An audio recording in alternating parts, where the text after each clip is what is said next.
Bonjour à tous, les ministères Notre Pain Quotidien vous proposent la méditation du jour. Délivré de l'épée meurtrière. La remarquable sculpture de Sabine Howard, intitulée « Le voyage du soldat », transpire la vitalité et l'angoisse. 38 personnages de bronze penchés vers l'avant forment un bas-relief de 18 mètres, retraçant la vie d'un soldat de la Première Guerre mondiale. Achevé en 2024, ce panorama commence par des adieux déchirants avec sa famille, puis nous fait voir son départ empreint d'exaltation et de naïveté, et ensuite les horreurs de la guerre. Pour terminer, la sculpture le ramène à la maison, où la fille de ce vétéran regarde dans son casque et ne voit que le présage de la Seconde Guerre mondiale. Howard voulait trouver le fil conducteur de l'humanité.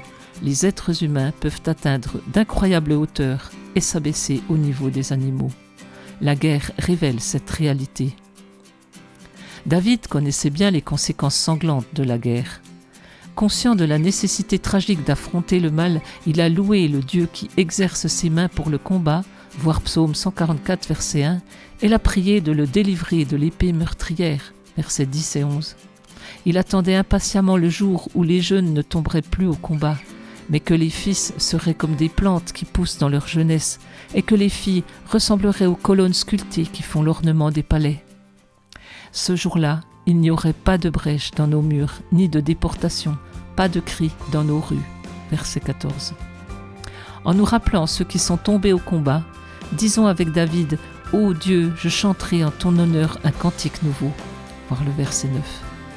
C'était un texte de Tim Gustafson. En quoi la guerre vous a-t-elle affecté ? Que pouvez-vous faire pour œuvrer en faveur de la paix ?